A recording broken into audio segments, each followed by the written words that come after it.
नमस्कार बंधुगण, अब एक नुआ कहानी रे आपण मानक स्वागत। आजिर यही कहानीटी आम पाखक पठाई आम दर्शक भाई संकेत, जे कि जाजपुर बासिंदा। तेबे संकेत आमको यही कहानी माध्यम यह कहते कि से केमिति तांका खुड़ींक ठारू पैसा आनी ठीक समय सुझी न पारिबारु तांका सहित केमिति खराब संपर्क रखिबा बाध्य होइतिले। आउ सही भूल पाई से आज पर्यंत भी केमिति पश्चाताप करुँच। सब बेले भावुंट कि से कहीं से दिन खुड़ी ठार पैसा आणुले, जहाँफल खुड़ी सहित मन न चाहिए भी बाध्य हो खुड़ी सहित एमतीका संपर्क बांधि होगापी पड़ा। तेबे से सही संपूर्ण घटना आमको ये कहानी मध्यम जन। तेबे बंधुगण, चलतु समय को बेसी नष्ट न करी संपूर्ण कहानीटी शुणा जहाँ संकेत आम पाखक पठाई। तेबे संकेत कहते कि यही घटनाटी आज को पाखापाखि 6 वर्ष तलर। यही घटनाटी 6 वर्ष तलर। से समय रे संकेत कॉलेज रे पाठ पढ़ुले। संकेत का परिवार कहकु गले संकेत तांको बापा माँ, तांको दादा खुड़ी और जेजेमा। संकेत को जेजेबापा बहु वर्ष पूर्व आरबारी को चली जाइए। संकेत को दादा खुड़ी गोटे छोट झील थाए। से समय से मामू घर रही पाठ पढ़ु थाए। मामू घर रही कारण यह कि कहीं से झीलटी जिते छोट थाए संकेत को घरे रोए। जिते टे बड़ हुए स्कूल जावाक लगे से समय माने संकेत जो एरिया रोते जो जगह रोते से जगह खुड़ी झीर कौन सांग नार एकुटिया एकुटिया जमार भी भल लगे ना। से निज बापा माँ को कही माने संकेत को दादा खुड़ी को कही मामू घर को जावाक बाहरी पड़े। यापर खुड़ी देखा पाती कि जेहेतु ये कौन सांग ना तो से एकुटिया एकुटिया मन दुखरे रोचे। सी समस्त परामर्श नहीं निज बापा घर छाड़ी दे आसती।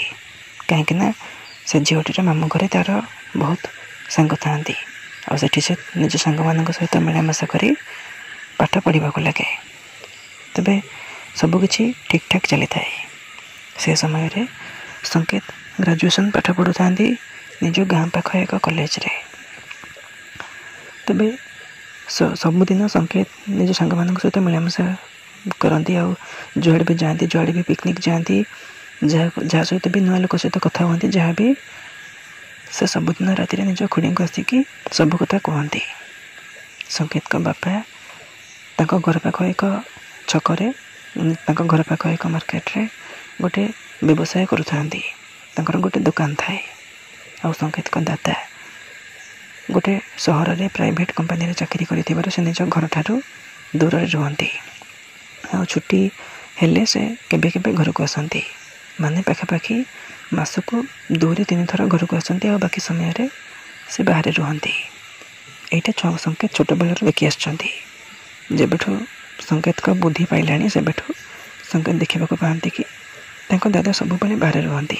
से केबे केबे ही घरे रुहती और बाकी समय रे से बाहर रुहती। तेबे संकेत का खुड़ी केवल एकुटिया रुहती। जेहेतु संकेत कहते कि से सब बेले छोट बेलू खुड़ी सहित अधिक मिलामिशा करने कारण से माने खुड़ी पुतरा बोली नुहे से माने दुई सांग भली व्यवहार करुले। जेहेतु से माने दुई सांग भली व्यवहार करुले से माने राति रे खाई पी सारिबा परे सब समय बसी थटा मजा करती। आ मोबाइल लूडो खेलती, ताश खेलती, आ सब कथा शेयर करती। दुहें दुहें भितर सब कथा टिके निके शेयर करती। संकेत कॉलेज रे क्या सहित मिसिले, क्या सहित खेलिले, क्या सहित कौ दिन कौन झगड़ा है टिके निके कथा खुड़ी पाखे जाई सब कथा खुड़ी को जनाती। ए संकेत को बहुत भल लगे बोली संकेत कहते। जेहेतु से निज घरे खुड़ी सहित सांग भली व्यवहार करुले से मन मन भावुले कि घरे एक बहुत भल सांग अच्छी। से बहुत भल लगे, बहुत भल लगे खुड़ी सब कथा शेयर करवाटा। से समय रे संकेत जड़े प्रेमिका थे कॉलेज रे। जो कॉलेज रे संकेत पाठ पढ़ुले क्लास रे संकेत जड़े प्रेमिका थे। सहित कौ दिन प्रथम देखा होता केमिति से निज मन कथा कही ତାଙ୍କୁ କୁଆଡ଼େ ବୁଲେଇବା ପାଇଁ ନେଉଛନ୍ତି, କୁଆଡ଼େ କ'ଣ କରୁଛନ୍ତି, ସବୁ କଥା ସଙ୍କେତ ଯାଇକି ତାଙ୍କ ଖୁଡ଼ିଙ୍କୁ କହୁଥିଲେ। ଏମିତିକି ସଙ୍କେତ କହିଛନ୍ତି କି ଯେଉଁଦିନ ସେ ଝିଅଟିକୁ ପ୍ରଥମ ଥର ପାଇଁ ଦେଖିଥିଲେ ତାଙ୍କର ସାହସ ହେଉନଥିଲା ପ୍ରଥମେ ତାଙ୍କୁ ନିଜ ମନର କଥା କହିବା ପାଇଁ। ଆଉ ସେଇ କଥା ଯେତେବେଳେ ସେ ତାଙ୍କ ଖୁଡ଼ିଙ୍କୁ ଯାଇକି କହିଥିଲେ, ତାଙ୍କ ଖୁଡ଼ି ତାଙ୍କୁ ବହୁତ ସାହାଯ୍ୟ କରିଥିଲେ। କେମିତି ତାଙ୍କ ସହିତ ମିଳାମିଶା ପ୍ରଥମେ କରିବ, କେମିତି ତାଙ୍କୁ ବାହାରକୁ କୁଆଡ଼େ ବୁଲେଇବାକୁ ନେବ, ଆଉ କେମିତି ତାଙ୍କୁ ନିଜର ମନ କଥା କହିବ, ସେଇ କଥା ସବୁ ସଙ୍କେତକୁ ସେ ବୁଝାଇ କହିଥିଲେ। ଏହାପରେ ସଙ୍କେତ ନିଜ ଖୁଡ଼ିଙ୍କ ଠାରୁ ପରାମର୍ଶ ନେଇ ସେ ଝିଅଟିକୁ ଯାଇକି ନିଜ ମନର କଥା କହିଥିଲେ, ଯାହାଫଳରେ ସେ ଝିଅଟି ସଙ୍କେତକୁ ମଧ୍ୟ ପସନ୍ଦ କରି ବସିଥିଲା ଆଉ ସଙ୍କେତକୁ ଭଲ ପାଇ ବସିଥିଲା। ଏବେ ସେମାନେ ଦୁହେଁ ପ୍ରେମୀ ଯୁଗଳ ହୋଇସାରିଥିଲେ। ଏହି କାରଣରୁ ସଙ୍କେତ ନିଜ ଖୁଡ଼ିଙ୍କୁ ଆହୁରି ବହୁତ ପସନ୍ଦ କରିବାକୁ ଲାଗିଥିଲେ, ଯେହେତୁ ତାଙ୍କ ଖୁଡ଼ି ସବୁ ମୁହୂର୍ତ୍ତରେ, ପ୍ରତିଟି କଥାରେ, ପ୍ରତିଟି ମୁହୂର୍ତ୍ତରେ ସଙ୍କେତକୁ ସପୋର୍ଟ କରି ଆସିଥିଲେ, ସଙ୍କେତକୁ ସବୁ ସମୟରେ ସାହାଯ୍ୟ କରି ଆସିଥିଲେ। ଯେହେତୁ ସେଥିପାଇଁ ସଙ୍କେତ ତାଙ୍କ ଖୁଡ଼ିଙ୍କୁ ବହୁତ ପସନ୍ଦ କରୁଥିଲେ।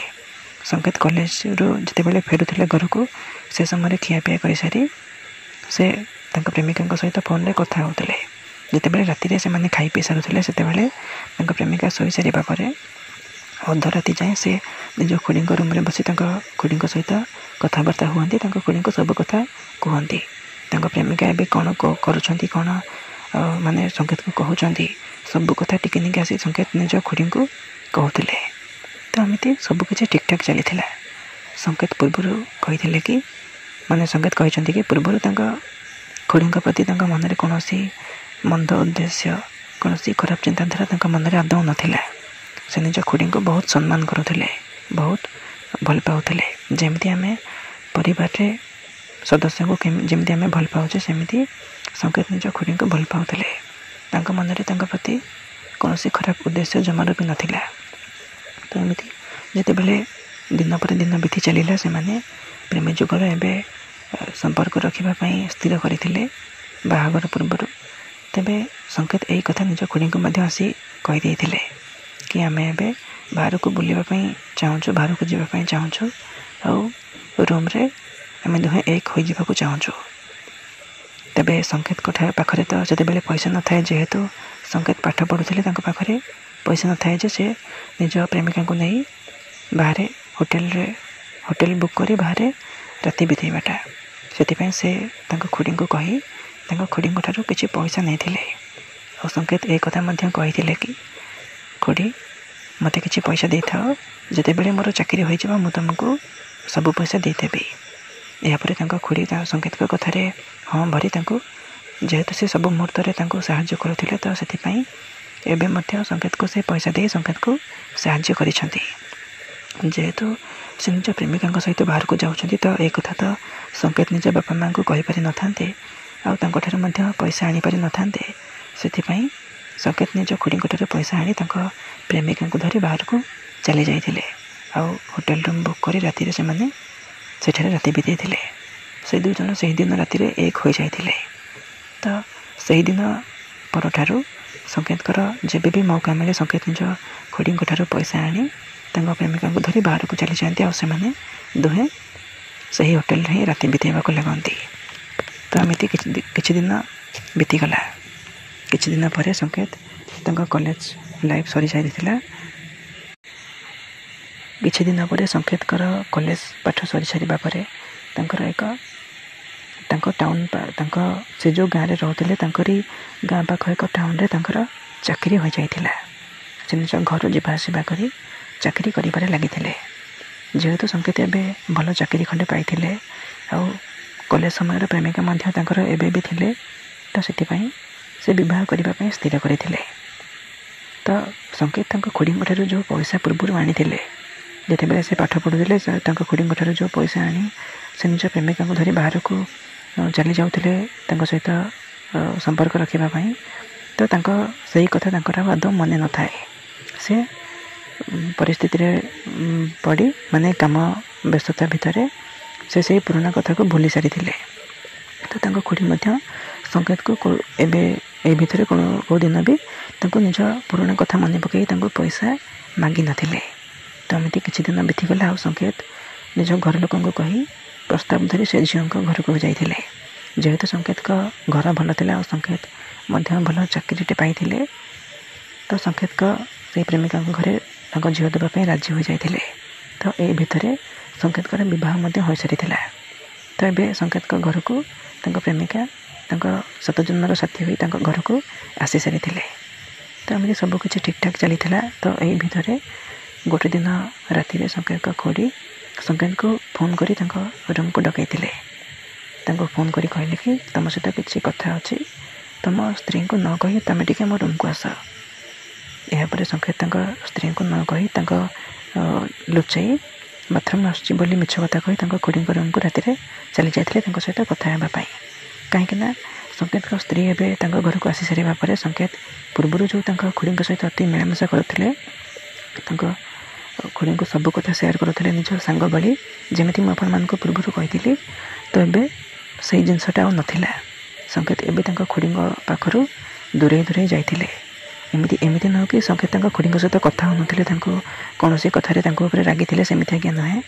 ଯେହେତୁ ତାଙ୍କ ସ୍ତ୍ରୀ ଏବେ ତାଙ୍କ ପାଖକୁ ଆସି ସାରିଥିଲେ, ତେବେ ସେ ସବୁ କଥା ଏବେ ତାଙ୍କ ସ୍ତ୍ରୀଙ୍କୁ କହୁଥିଲେ। ଏବେ ତାଙ୍କ ଖୁଡ଼ିଙ୍କ ପାଖକୁ ଆଉ ଯାଉନଥିଲେ କି ନିଜର ପ୍ରତିଟି କଥା ତାଙ୍କ ଖୁଡ଼ିଙ୍କ ପାଖରେ ସେୟାର କରୁନଥିଲେ। ତ ସେଥିପାଇଁ ସଂକେତଙ୍କ ଖୁଡ଼ି ଗୋଟେ ଦିନ ରାତିରେ ସଂକେତକୁ ନିଜ ରୁମ୍କୁ ଚୁପ୍ସେ ଆସିବା ପାଇଁ କହିଥିଲେ। ଏହାପରେ ସଂକେତ ମଧ୍ୟ ନିଜ ସ୍ତ୍ରୀଙ୍କୁ ମିଛ କଥା କହି ବାଥରୁମ୍ ଆସୁଛି ବୋଲି କହିକି ତାଙ୍କ ଖୁଡ଼ିଙ୍କ ପାଖକୁ ଚାଲି ଯାଇଥିଲେ। ତାଙ୍କ ଖୁଡ଼ି ସେଇଠି ସଂକେତକୁ କହିଥିଲେ କି ତୁମେ ତୁମ ସ୍ତ୍ରୀଙ୍କ ପାଇଁ ପୁରା ବଦଳି ଗଲାଣି ଯେ ମୁଁ ଦେଖୁଛି। ସଂକେତ କହିବାକୁ ଲାଗିଲେ କି ନାଇଁ ଖୁଡ଼ି, ସେମିତି କୁହନ୍ତୁନି। ଯେହେତୁ ମୋ ସ୍ତ୍ରୀ ଏବେ ଘରକୁ ଆସି ସାରିଲାଣି, ତା କଥା ତ ମୁଁ ତୁମକୁ ଆସି କହୁଥିଲି। ଆଉ ଯେହେତୁ ସିଏ ଏବେ ଆସି ସାରିଲାଣି, ତ ମୋତେ ଆଉ ଏକଲାପଣ ଲାଗୁନି। ତ ସେଥିପାଇଁ ମୁଁ ତୁମ ପାଖକୁ ଆସିପାରୁନି, ତୁମ ସହିତ କଥା ହେବା ପାଇଁ ମୋ ପାଖରେ ସମୟ ହୋଇପାରୁନି। ସେଥିପାଇଁ ମୁଁ ତୁମକୁ ଲାଗୁଛି କି ମୁଁ ତୁମଠୁ ଦୂରେଇ ଯାଉଛି ବୋଲି, ସେମିତି ନୁହେଁ। ତ ସଂକେତଙ୍କ ଖୁଡ଼ି ତାଙ୍କୁ କହିବାକୁ ଲାଗିଲେ କି ମୁଁ ତୁମକୁ କେଉଁ କଥା କହୁଛି ଆଉ ତୁମେ କେଉଁ କଥା କହୁଛ। ସଂକେତ ଏଠାରେ ପଚାରିଥିଲେ କି ଖୁଡ଼ି ତୁମେ ଟିକେ ଖୋଲାଖୋଲି ଭାବରେ କୁହ, ମୁଁ ଇନଡାଇରେକ୍ଟ କଥା ବୁଝିପାରୁନି, ତୁମେ କ'ଣ କହିବା ପାଇଁ ଚାହୁଁଛ ମୋତେ ଖୋଲିକି କୁହ। ଏହାପରେ ସଂକେତଙ୍କ ଖୁଡ଼ି ସଂକେତକୁ କହିଥିଲେ କି ବିବାହ ପୂର୍ବରୁ ତୁମେ ଏଇ ଝିଅଟି ସହିତ ଯେଉଁ ବାହାରକୁ ଯାଇକି ତାଙ୍କ ସହିତ ସମ୍ପର୍କ ରଖୁଥିଲ, ଯେଉଁ ପଇସା ତୁମେ ମୋଠୁ ନେଇଥିଲ, ଆଉ ତୁମେ କଥା ଦେଇଥିଲ କି ତୁମେ ଚାକିରି ପାଇବା ପରେ ସବୁ ପଇସା ଆମର ସୁଝିଦେବ। ତୁମେ କେତେ ଦିନ ହେଲାଣି ଚାକିରି କଲଣି, ଏମିତିକି ତୁମେ ବିବାହ ମଧ୍ୟ କରିସାରିଲଣି, କିନ୍ତୁ ତୁମେ ମୋ ପଇସା ସୁଝିବାର ନାଁ ହିଁ ଧରୁନାହ, କ'ଣ ପାଇଁ? ତେବେ ସଂକେତ ତାଙ୍କ ଖୁଡ଼ିଙ୍କଠାରୁ ସବୁ କଥା ଶୁଣି ସାରିବା ପରେ ତାଙ୍କୁ ନିଜ ଅଭୁଲାପଣ ପାଇଁ, ମାନେ ସେ ଯେଉଁ କଥା ଦେଇଥିଲେ ଆଉ ସେଇଟା ଭୁଲି ଯାଇଥିବା କାରଣରୁ ତାଙ୍କୁ କ୍ଷମା ମାଗିଥିଲେ। ଆଉ ତାଙ୍କୁ କହିଥିଲେ କି ଖୁଡ଼ି, ଆଜି ତ ବହୁତ ରାତି ହେଲାଣି, ତ ମୁଁ କାଲି ତୁମକୁ ସବୁ ପଇସା ଦେଇଦେବି। ଏହାପରେ ସଂକେତଙ୍କ ଖୁଡ଼ି ସଂକେତକୁ କୁହନ୍ତି କି ମୋର ଆଉ ପଇସା ଦରକାର ନାହିଁ। ଯଦି ତୁମେ ତୁମ କଥା ରଖିଥାନ୍ତ, ତାହେଲେ ସାଙ୍ଗେ ସାଙ୍ଗେ ଯଦି ତୁମେ ଯେତେବେଳେ ଚାକିରି ପାଇଲ ଆଉ ପ୍ରଥମ ସାଲାରୀ ପାଇଥିଲ, ସେବେ ମୋତେ ଯଦି ପଇସା ଦେଇଥାନ୍ତ ତାହେଲେ ମୁଁ ରଖିଥାନ୍ତି। ଏବେ ଯେତେବେଳେ ତୁମେ କଥା ଦେଇ କଥା ରଖିଲନି, ତେବେ ମୁଁ ତୁମକୁ ଯାହା ବି କହିବି ତୁମେ କରିବା ପାଇଁ ବାଧ୍ୟ। ଏହାପରେ ସଂକେତ ଟିକେ ଚିନ୍ତାରେ ପଡ଼ିଗଲେ, କାହିଁକିନା ସଂକେତ ପ୍ରଥମ ଥର ପାଇଁ ତାଙ୍କ ତାଙ୍କ ଖୁଡ଼ିଙ୍କ ମୁହଁରୁ ଏମିତିକା କଥା ଶୁଣିବାକୁ ପାଉଥିଲେ। ମୁଁ ଯେମିତି ଆପଣମାନଙ୍କୁ ପ୍ରଥମରୁ କହିଥିଲି କି ସେମାନେ ଦୁହେଁ ବହୁତ ଭଲ ବନ୍ଧୁ ଭଳି ବ୍ୟବହାର କରୁଥିଲେ। ସେଥିପାଇଁ ସଂକେତ ସବୁ ସମୟରେ ତାଙ୍କ ଖୁଡ଼ିଙ୍କ ପାଖରେ ବସି ତାଙ୍କ ସହିତ କଥାବାର୍ତ୍ତା କରୁଥିଲେ। କିନ୍ତୁ ଏବେ ଯେତେବେଳେ ତାଙ୍କ ଖୁଡ଼ି ଏମିତିକା କଥା ସଂକେତକୁ କହିଥିଲେ, ସଂକେତ ଟିକେ ଚିନ୍ତାରେ ପଡ଼ିଯାଇଥିଲେ କି ତାଙ୍କ ଖୁଡ଼ି ହଠାତ୍ ଅଚାନକ ତାଙ୍କ ସହିତ ଏମିତିକା ବ୍ୟବହାର କାହିଁକି କରୁଛନ୍ତି। ତାଙ୍କ ବ୍ୟବହାରରେ ଏତେ ପରିବର୍ତ୍ତନ ଦେଖି ସଂକେତ ଟିକେ ଚିନ୍ତାରେ ପଡ଼ିଗଲେ। ଆଉ ତାଙ୍କ ଖୁଡ଼ିଙ୍କୁ କହିଲେ କି ହଉ, ଯଦି ମୁଁ ଭୁଲି ଯାଇଛି ତ ମୋର ଭୁଲ ଯେହେତୁ ଅଛି, ସେଥିପାଇଁ ଏବେ ତୁମେ ଯାହା କହିବ ମୁଁ କରିବା ପାଇଁ ରାଜି। କୁହ, କ'ଣ ଚାହୁଁଛ କୁହ। ଏହାପରେ ସଂକେତଙ୍କ ଖୁଡ଼ି ସଂକେତକୁ ତାଙ୍କ ସହିତ ସମ୍ପର୍କ ରଖିବା କଥା କହିଥିଲେ। ଯେହେତୁ ମୁଁ ଆପଣମାନଙ୍କୁ ଯେମିତି ପୂର୍ବରୁ କହିଥିଲି, ସଂକେତଙ୍କ ଦାଦା ମାସକୁ 2ରୁ 3 ଥର ଘରକୁ ଆସନ୍ତି, ଆଉ ସବୁ ସମୟରେ ସେ ନିଜ କମ୍ପାନୀ ପାଖରେ ଗୋଟେ ଘର ଭଡ଼ା ନେଇ ସେଠାରେ ରୁହନ୍ତି। ଯେହେତୁ ସେ ତାଙ୍କ ଘରଠାରୁ ବହୁ ଦୂରରେ ଗୋଟେ କମ୍ପାନୀରେ ଚାକିରି କରିଥିଲେ, ସେଥିପାଇଁ ସେ ସେଠାରେ ରହୁଥିଲେ। ଆଉ ଛୁଟି ପାଇଲେ ହିଁ ସେ ଘରକୁ ଆସୁଥିଲେ, କେବଳ ମାସକୁ 2-3 ଦିନ ପାଇଁ। ତ ଯେହେତୁ ସଂକେତଙ୍କ ଖୁଡ଼ି ସ୍ୱାମୀ ସୁଖରେ ବଞ୍ଚିତ ଥିଲେ, ତ ସେଥିପାଇଁ ତାଙ୍କ ଖୁଡ଼ି ଏବେ ସଂକେତକୁ ଏହା କହିଲେ କି ଯେହେତୁ ତୁମେ ମୋ ପାଖରେ ଭୁଲ କରିଛ, ସେଥିପାଇଁ ତୁମେ ଏବେ ମୋ ସହିତ ସମ୍ପର୍କ ରଖିବା ପାଇଁ ବାଧ୍ୟ। संकेत ये चिंतार पड़ जाते कि खुड़ी अचानक एमती कथा कहीं कहते आटा कौ प्रकार संभव मु तो ए बह कर सारे आ खुड़ी तुम्हें जड़े बहित महिला आउ कहीं नुहे तुम्हें हूँ मो खुड़ी मु तुमको खुड़ी बोली भी नुहे मु तुमको मो सांग भली देखे सब कथा तुम पाखे सेयार करे तो एमती दंड मत दियोनी।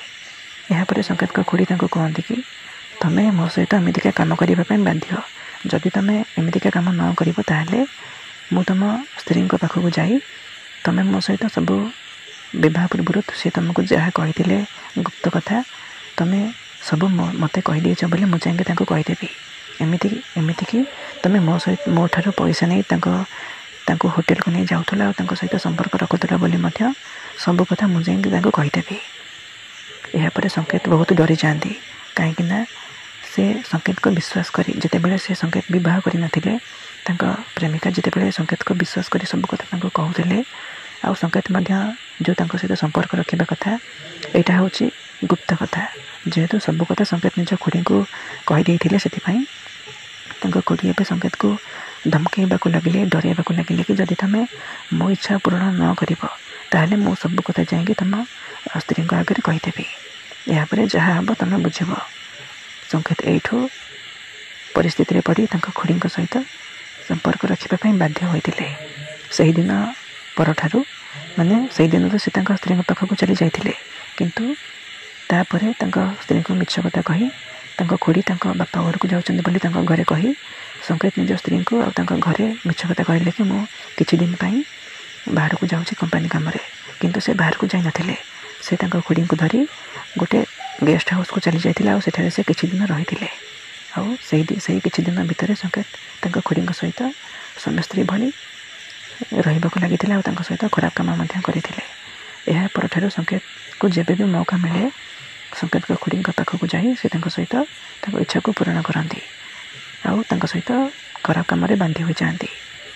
यापर जिते संकेत को बहुत खराब लगे से जानवा पाइले कि से भूल पाई मजबूरी पाई से खुड़ी सहित तो एमतीका कम करुँच से प्रेमिका को माने स्त्री को धोखा दौरान तेरे सब कथा जानी सारा पर सब कथा बुझापर संकेत स्थिर करते कि से खुड़ी सहित एमतीका कम न करी से निज स्त्री को धरी घर छाड़ी बाहर को चली जाए सबुदिन नुहे से स्त्री को धरी बाहर गोटे घर भड़ा नहीं सेठारे रे आउ जब भी छुट्टी मिले से केवल किछि दिन गाँव को बुलवाई आसबे एमती हेल्ले खुड़ी ठार संकेत दूरे जाए आउ जब भी से बुलवाई आसबे खुड़ी आ संकेत को डरवा माने डरवाई चाहिए जेहेतु संकेत ठार दूरे जाते तो यह भाभी से स्त्री को धरी बाहर को चली जाती आ गोटे घर भड़ा नहीं सेठारे रुहती आ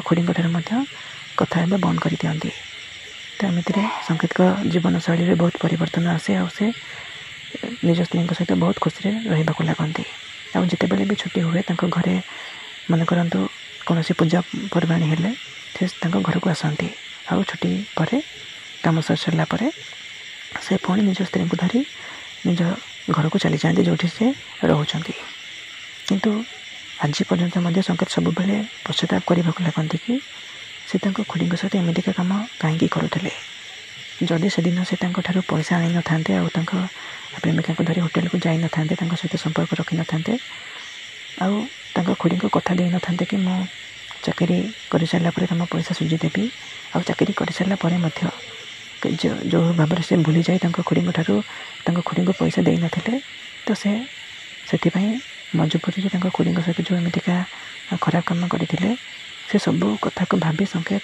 सब बेले मन पकई निज मन को कष्ट दौरान सब बेले पश्चाताप कर से एमतीका कम कहीं करुले।